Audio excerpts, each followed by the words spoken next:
بسم اللہ الرحمن الرحیم۔ ناظرین و سامعین السلام علیکم ورحمۃ اللہ وبرکاتہ۔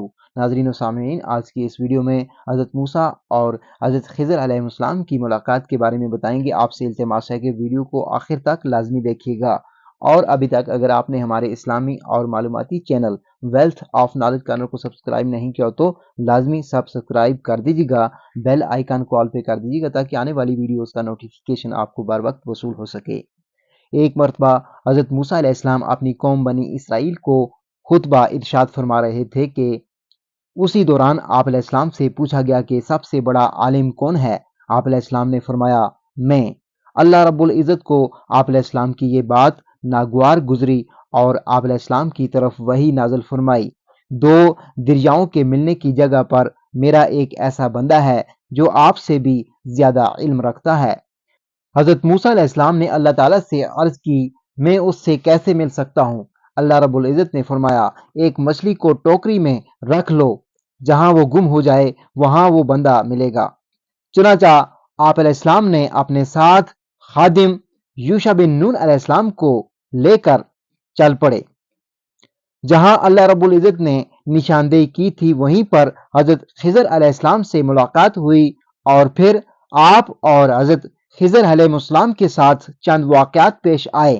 فرمان الہی ہے جس کا ترجمہ یہ ہے، اور یاد کیجئے جب موسیٰ علیہ السلام نے اپنے نوجوان خادم یوشع بن نون علیہ السلام سے کہا میں تو اس وقت تک چلتا ہی رہوں گا جب تک دو دریاؤں کے ملنے کی جگہ نہ پہنچ جاؤں، خواہ مجھے برسوں ہی چلنا پڑے۔ پس جب وہ دو دریاؤں کے ملنے کی جگہ پہنچ گئے تو وہاں اپنی مچھلی بھول گئے، اور مچھلی نے دریا میں ایک سرنگ کی طرح اپنا راستہ بنا لیا۔ پھر جب وہ دونوں وہاں سے آگے بڑھ گئے تو موسیٰ علیہ السلام نے اپنے خادم سے کہا ہمارا دوپہر کا کھانا لاؤ، ہم تو اس سفر سے بہت تھک گئے ہیں۔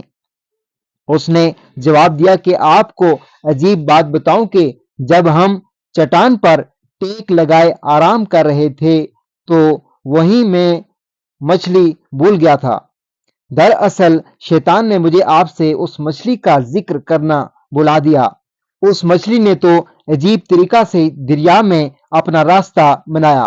موسیٰ علیہ السلام نے کہا کہ اسی جگہ کی تو ہمیں تلاش تھی۔ چنانچہ وہ دونوں اپنے قدموں کے نشانات دیکھتے ہوئے واپس پلٹے۔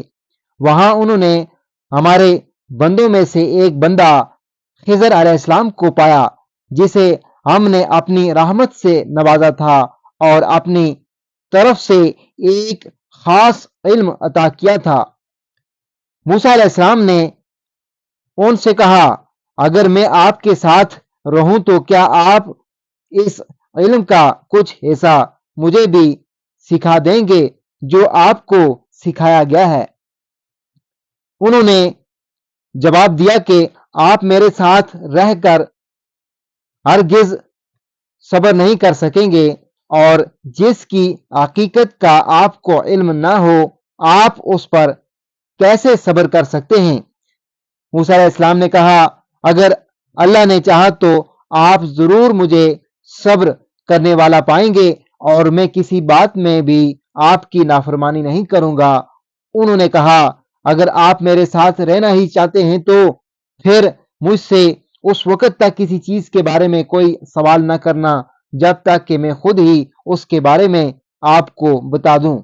چنانچہ وہ دونوں چل پڑے یہاں تک کہ ایک کشتی میں سوار ہو گئے تو انہوں نے کشتی میں سوراخ کر دیا، جس پر موسیٰ علیہ السلام نے کہا کیا آپ نے اس کشتی میں اس لیے سوراخ کیا ہے تاکہ اس کے سواروں کو دریا میں غرق کر دیں؟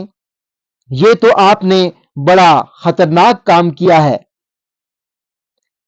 انہوں نے جواب دیا کیا میں نے تمہیں یہ نہیں کہا تھا کہ تم میرے ساتھ ہرگز صبر نہیں کر سکو گے؟ موسیٰ علیہ السلام نے کہا مجھ سے جو بھول ہو گئی ہے اس پر میری پکڑ نہ کیجیے اور میرا کام میرے لیے مشکل نہ بنائیے۔ پھر وہ دونوں چل پڑے یہاں تک کہ وہ دونوں راستے میں ایک لڑکے سے ملے جسے انہوں نے قتل کر دیا۔ موسیٰ علیہ السلام نے کہا، آپ نے ایک بے گناہ شخص کو بغیر قصاص کے قتل کر ڈالا، بے شک آپ نے بہت ہی ناپسندیدہ کام کیا ہے۔ اس نے کہا، کیا میں نے تم سے نہیں کہا تھا کہ تم میرے ساتھ رہ کر ہرگز صبر نہیں کر سکو گے؟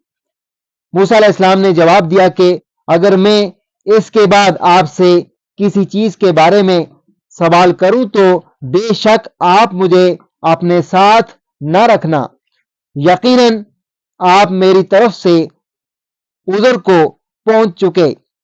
پھر دونوں چل پڑے یہاں تک کہ وہ ایک ایسی بستی والوں کے پاس آئے اور ان سے کھانا طلب کیا، مگر انہوں نے ان کی مہمان نوازی سے صاف انکار کر دیا۔ وہاں انہوں نے ایک دیوار دیکھی جو گرنے کے قریب تھی، اس نے اسے سیدھا کر دیا۔ موسیٰ علیہ السلام نے کہا، اگر آپ چاہتے تو اس کام پر مزدوری لے سکتے تھے۔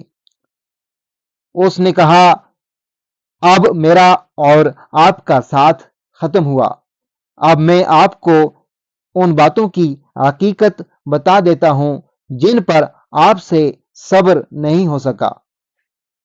اس کشتی کا معاملہ تو یہ تھا کہ وہ چند مسکینوں کی مالکیت تھی جو دریا میں محنت مزدوری کرتے تھے۔ میں نے چاہا کہ اس کشتی کو عیبدار بنا دوں، کیونکہ ان کے آگے ایک ایسا بادشاہ تھا جو ہر صحیح سالم کشتی کو زبردستی چھین لیتا تھا۔ اور لڑکے کا قصہ یہ ہے کہ اس کے والدین مومن تھے۔ ہمیں خوف ہوا کہ یہ لڑکا اپنی سرکشی اور کفر کی وجہ سے ان کے لیے کوئی مصیبت کھڑی نہ کر دے، اس لیے ہم نے چاہا کہ ان کا رب انہیں اس کے بدلہ میں اس سے بہتر عطا کرے جو پاکیزہ اور زیادہ محبت کرنے والی ہو۔ اور دیوار کا قصہ یہ ہے کہ وہ دو یتیم بچوں کی تھی جو اس شہر میں رہتے تھے۔ اس دیوار کے نیچے ان کے لیے خزانہ دفن تھا۔ ان کا باپ بڑا نیک شخص تھا، لہذا آپ کے رب کی چاہت تھی کہ یہ دونوں یتیم بچے اپنی جوانی کی عمر کو پہنچ کر اپنا یہ خزانہ آپ کے رب کی مہربانی اور رحمت سے نکال لیں۔ یہ کام میں نے اپنی رائے سے نہیں کیے تھے۔ یہ ہے ان واقعات کی اصل حقیقت جن پر آپ سے صبر نہ ہو سکا۔